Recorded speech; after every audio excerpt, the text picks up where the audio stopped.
Hi, hello, welcome back to my channel here on YouTube.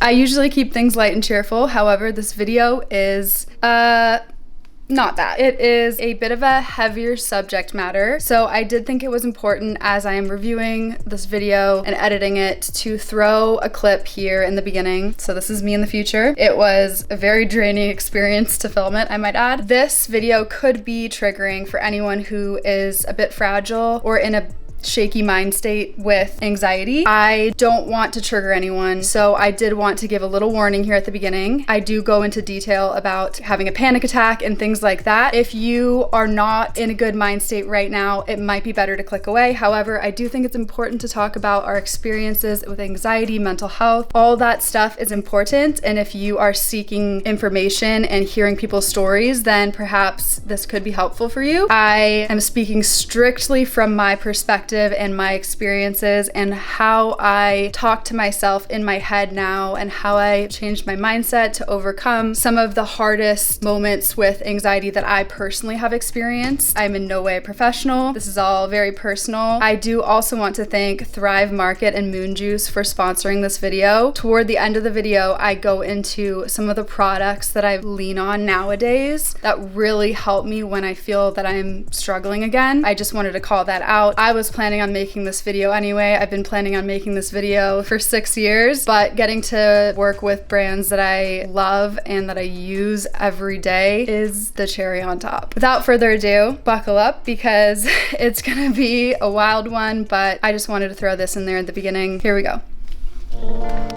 Up until I was 22 years old, I had never experienced anxiety. When I said the word anxiety, or when I heard the word anxiety, I thought it just meant like being super stressed. I didn't have a feeling to associate to that word, so I thought it just meant when you're really stressed and you're up late studying for a test, I would say like, oh my God, I'm gonna have an anxiety attack. But I had no idea what that meant. I thought it just meant like I was blah, all over the place. So I hadn't felt anxiety the way that I now know it feels. It was 2015, I was a senior at UCLA. I had just met Zach earlier in that year. He shared a story with me, and I'm gonna tell you the story, and this is the reason why I was hesitant to share my story because this story informed my experience. What happened to Zach, and he told me this story as we're getting to know each other, is shortly after being on The Bachelor, there were so many events and opportunities and appearances that he was invited to.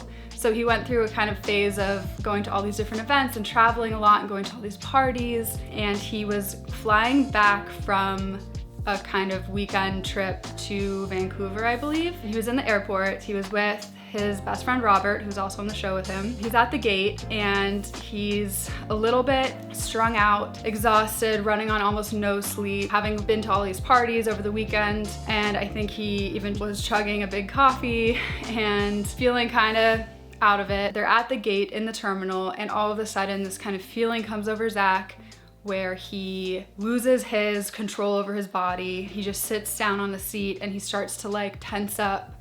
He thinks he's having a heart attack. It's an unfamiliar feeling, so he thinks the worst is happening. And he tells Robert to call his mom and say goodbye for him because he couldn't. That's how much he thought he was really in trouble. Luckily, his mom didn't answer because she would have been terrified. They call 911. He gets taken to an emergency room. Even the EMT nurse didn't know or inform Zach that all that had happened to him was that he'd had a harmless panic attack. He was there in the hospital thinking something was so wrong with him, but they said, no, you're completely fine. Everything came back normal. You're good to go. And he just was like, well, what just happened? And they didn't give him that information, whether they knew it or not. He was never told, oh, you just went through a panic attack. He goes back home, and only later, at the point that he was telling me this story, he had realized for himself what had happened through doing research. So when he was telling me the story, he knew that it was a panic attack. That story affected me so much. I just empathized with that and just thought how horrible it sounded to have a panic attack, but I had never experienced that. All I knew about it was, okay, this is a real thing that people experience. Someone I really like has been through it and it sounds horrible. Which leads me into my story. So the year was 2015. I'm 22 years old. I just graduated from UCLA. I am currently in London with my sister and my cousin and a few friends. Big night out in London. We go to this club. It was super fun, but maybe a little bit excessive. The next day, I remember waking up in my cousin's flat, not feeling great, but not feeling as bad as I probably should have been feeling considering the amount of alcohol I'd consumed. I kind of woke up in this like super hyper mood where I just felt really talkative and just frantic a little bit, like my mind was running a million miles an hour. We went to brunch, so we walked to this restaurant and I was just super talkative, like just really energized with this kind of hyper energy. And we got to this restaurant, we were waiting for our food and the food was taking forever. And it was just this feeling of like, this food, it's like, is it ever gonna come out? We need this food so badly. So while we were waiting, we ordered coffees. We got iced coffees, extra large ones. And just out of nervous habit, I was chugging my iced coffee, partially because it tasted so good and partially because I just had nothing else to do. Finally, the food comes out, we eat the food, walk back to the apartment, still in that same hyper mindset. We're packing up because we're driving across London to go over to my grandparents' old flat, and we're having this sort of family reunion there where both sides of the family are gonna be there. We're gonna be staying in this flat. So I call us an Uber, and the Uber ride from where my cousin lived to Chiswick was probably about 45 minutes. So I was sitting in the front seat and my sister and my cousin were sitting in the back. For the first time all day, I kind of felt like I had nowhere to go. Like I was just sitting in this front seat of this car. I'm sitting there, it's not easy, and I just feel this kind of like restlessness and start to feel kind of weird. So I'm looking at the driver's phone, the ETA on the phone, and it's 45 minutes and I'm like, oh my gosh, I have so long. So I'm sitting there, try to close my eyes, and I have this really strange sensation that comes over me. I closed my eyes and I felt that my body was the size of a molecule. My self-awareness of my body and the space that my body takes up in space was a speck. To me at that point, that feeling was terrifying.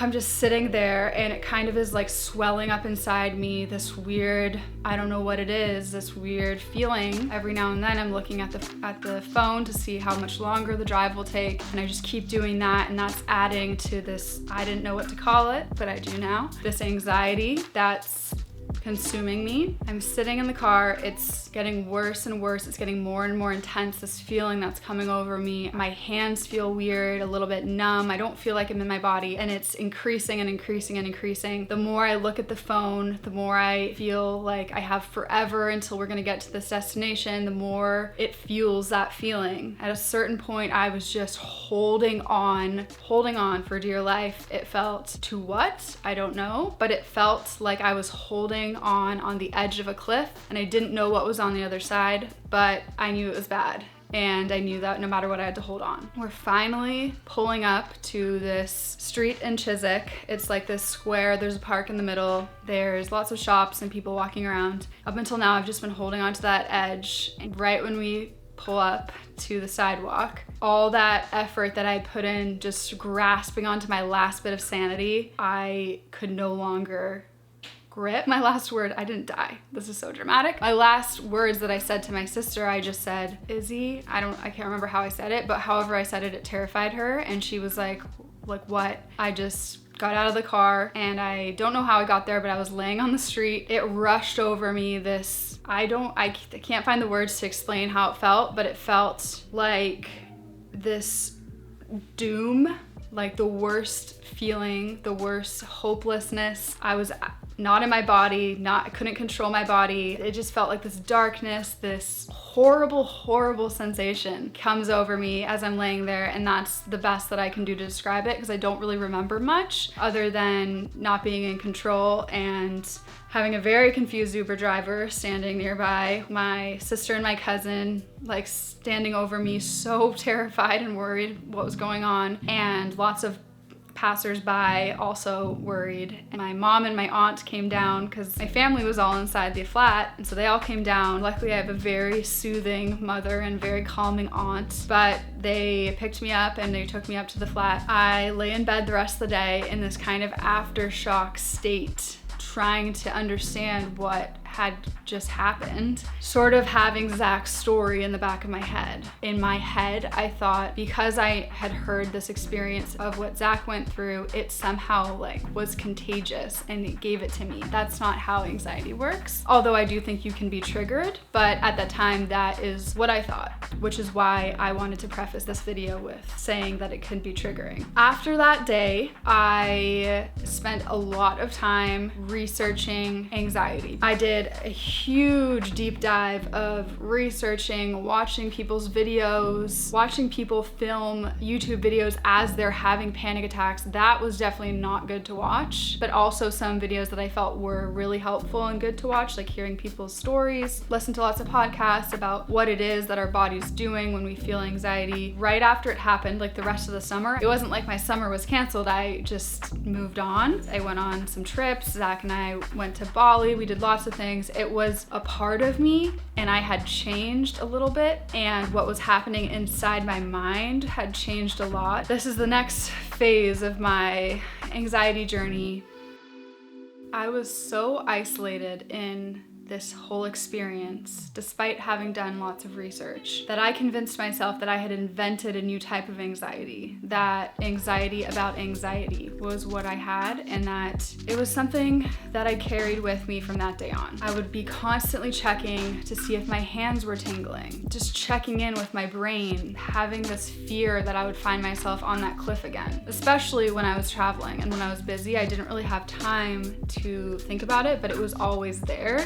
Anxiety just chose weird times to come out for me. It was carried with me from that day on. That day in London was the day that I knew what anxiety was, and it never left me since then. I didn't ever have a panic attack like that first one in London. That first one in London, maybe because it was almost uncharted territory. All the anxiety I had thereafter was familiar. I was terrified of it. I had constant anxiety. I was my own worst enemy, constantly in my head and fighting these inner battles, but I never had such a drastic panic attack experience as that first one. I did have panic attacks, but they were different. I wouldn't lose control of my body in that way. I just would go through a series of my heart accelerating and this wave coming over me, but then it would die down. It was highly unpleasant, highly uncomfortable. It would happen to me in cars, in nail appointments, on planes, places where I felt I couldn't escape, I guess. I was my own worst enemy. I was in this vicious cycle of having fear about fear, and then that was just a negative feedback loop. Knowing how many people experience anxiety, I do feel almost ashamed that I live such a beautiful life and had such crippling anxiety that I let control me for that stretch of time. I don't feel proud of it, but I do know anxiety doesn't work that way. It doesn't choose you based on how nice your life is or how blessed you are or where you live or what you do for work. I do know that some people may need to seek professional help, some people may need some medication, but I 100% believe that the human mind is capable of overcoming this anxiety that holds so many of us back. And the reason I say that is because I had this realization of how powerful my mind is, that I can think something in my mind that can cause my body this physical response. But if it can do that, why can't it do the reverse? Why can't I take that power and flip it on its head and fight through that anxiety? And I can. I want to share the ways that I got through this and what worked for me, in the hopes that it will at the very least give anyone who's struggling hope, but also potentially help somebody find a coping mechanism method that could possibly change your perspective on anxiety and the power that it has over your mind, because your mind is so powerful. And I know that sounds so romantic and glorified and hard to actually do, and it is, but I fully believe that you can create new neural pathways that over time you can make a big difference in your mental state. Even when I didn't have that crippling anxiety that I just described that I went through, I always had this inner battle in my mind. Even when I was okay and I was functioning, every time I got in a car, I was fighting a battle in my mind. Even when I'm just in weird random scenarios, I'm fighting this battle in my mind that no one around me knows about. And it's so much to do with these stories that I'm telling myself that just aren't true, that I'm believing, and my body is having a physical response to them. Anxiety is designed to keep us safe. We feel anxiety so that we can stay alive as a species. It feels like the unthinkable. It feels like a combination of crying, screaming, laughing, and dying all at once. It feels like this thing that you cannot go to, that it feels like death. It feels like you must avoid what's on the other side of the cliff. But I know what's on the other side of the cliff. I went there in London. The reality is that it's harmless. It's an uncomfortable sensation, but it is completely harmless. No one dies from a panic attack. I took this knowledge that anxiety is completely harmless and that my worst fears and my worst case scenario in any given situation that I could be in. Where am I? Am I in a car? Okay, not okay. I'm gonna have a panic attack. Well, so what? So what's on the other side of that panic attack? What's on the other side of that cliff? What have you been telling yourself is on the other side of that cliff? It's not anything. There's nothing there. You're gonna be completely fine. It's so harmless. You will walk out unscathed. Your body will be fine. Your mind will be fine. Nothing is actually happening to you. You're simply going through this fight or flight response. I took this knowledge, and it wasn't easy, but I gave that power instead of the fear. That is how I started, I believe, to create a new neural pathway in my brain when I felt those feelings. Instead of letting the fear convince me that I was in danger, I convinced myself that I wasn't. The key here is that I wasn't distracting myself. I had a few distractions that would be my go-to distractions when I felt anxiety. One of them was chewing gum. Now, I don't think that's a bad thing, but I didn't want to just rely on chewing gum every time I felt anxiety. It wouldn't fix my anxiety, it just calmed me down, which is good. What I want to suggest, based on what worked for me, is when you feel that anxiety, is to stop the resistance, because the resistance is your natural response because you're afraid. But I was just afraid of nothing. I was afraid of my fear. The second that I said, I feel anxious, bring it on. I'm ready. Let's feel this feeling. I'm ready to feel it. That's the second that I stopped giving the fear the power. It didn't stop a panic attack always, but it always managed to put like a damp blanket on the flames of the fire that was my fear. Those irrational fears I had to face. I had to do the work, and I had to be in those cars and in those situations so that I could face the fear. And that's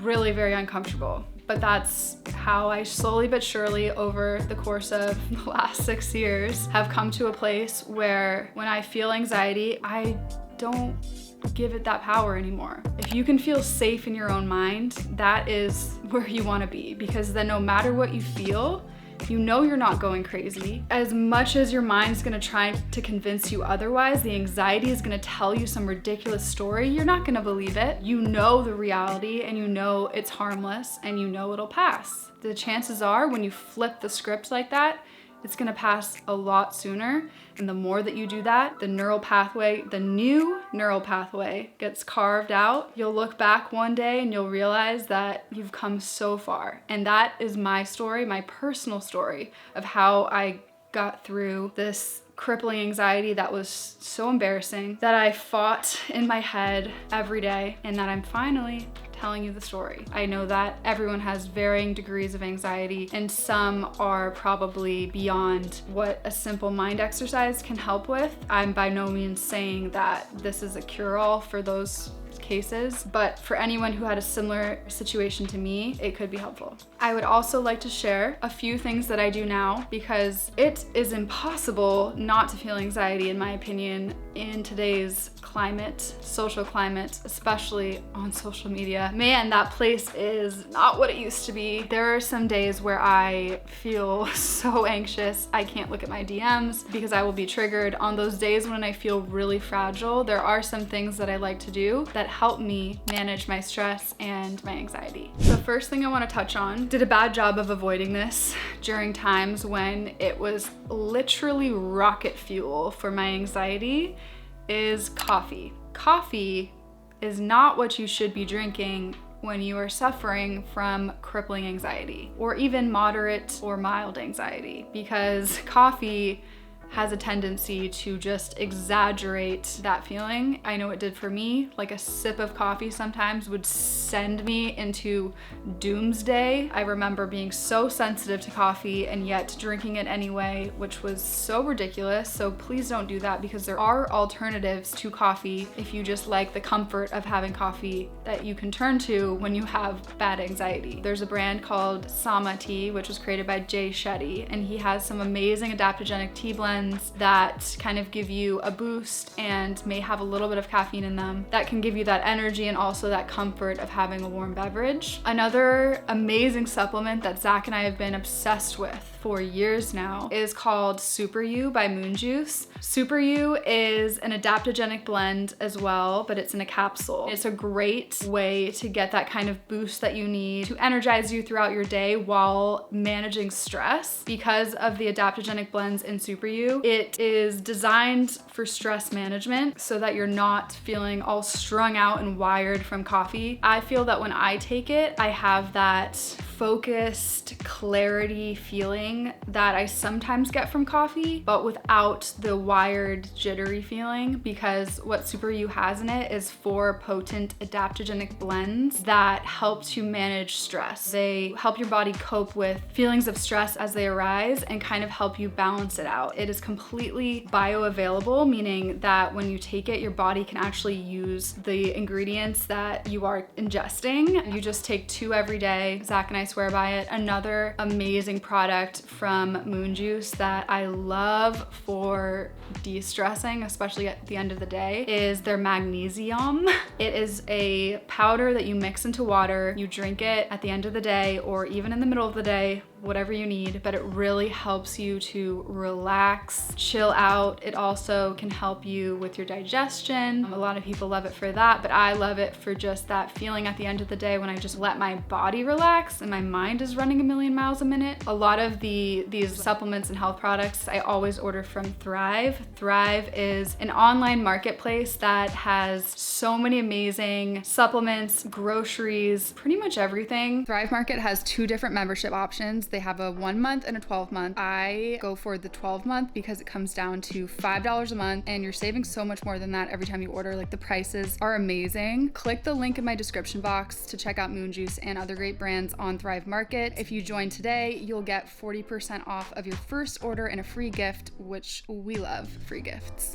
Just open the window to let this pretty golden light come in. The sun is setting and it's just my favorite time of day in this room. Avoiding coffee when you know you're fragile, that goes hand in hand with alcohol. So clearly, if you were paying attention when my major panic attack happened, and also when Zach's major panic attack happened, was both after partying, drinking alcohol, drinking Red Bull and other really bad caffeine energy drinks. Having that night of drinking alcohol and then drinking caffeine the next day clearly is a recipe for disaster. And also avoiding alcohol when you are going through times of anxiety. For your immediate state of anxiety, it's an easy way to relax, but anything beyond just having a glass of wine, it can become very detrimental to your anxiety in the long run. If you can help it, I would recommend avoiding that. And also knowing if you did have some alcohol the night before, try to avoid having coffee because it can really trigger those feelings of anxiety. Another thing that I love to do when I am feeling frantic and I just need to take a deep breath and reset,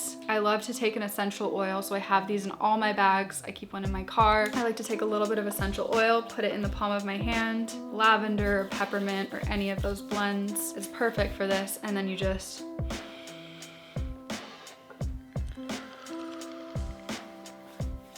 My goodness, that is an amazing experience. I highly recommend trying that if you haven't before. Another thing I love to do that is a surefire way to relax me and my body is to take an Epsom salt bath. If you've never tried this, try it on a day where you feel so stressed and like you can't chill. Sit in a bath with Epsom salt, and afterward, it is absolutely remarkable how much your muscles will relax and your mind will follow. On top of that, CBD, I could not make this video and not mention CBD. CBD is another amazing tool to have to help managing stress, and I personally love it for when I go to sleep or on a day when I feel I'm gonna need it. CBD is just a really great way to balance out any of those high anxiety feelings that you can feel and just keep you kind of level. One of my favorite brands for CBD is Highline Wellness. I will link some in the description if you want to go check it out. Lastly, I have to mention, because this is just what I do, I watch The Office. I highly recommend watching The Office anytime you need a little pick-me-up or you need a break. I don't know why, but I think it's because The Office got me through a really tough breakup when I was in school. It's become my go-to for anytime I need a little bit of medicine. Avoiding shows like Euphoria, love Euphoria, but avoiding those dark shows that can be triggering. For me, it's like The Office. I know a lot of people's comfort show is Friends. Whatever it is, find your comfort show, give yourself a day off, go easy on yourself. I hope that this video was in some way insightful or meaningful to you. My hands smell like peppermint. It's fantastic. It's really calming me down. This was, you know, a lot to open up and be vulnerable in this way, so go easy on me in the comments if I said anything wrong. I'm just trying to tell my experience, and I'm definitely trying to be very sensitive, knowing that this is such a big issue that so many people struggle with, and I don't want to say that I have it so bad, because I don't. I just wanted to share something that was really hard for me to go through and that I know other people are going through. Whether your experience is similar or different, we all share these inner battles that we have going on in our heads, and I think talking about those can be very liberating. On that note, thank you for watching. Thank you for not judging. Thank you for being kind. On this dark, dark place we call the internet, a kind comment goes a long way, and I think you're awesome, and I love you, and I am giving you the biggest peppermint hug right now. Hope you felt it. All right, I'll catch you in the next video. Thanks for watching. Bye.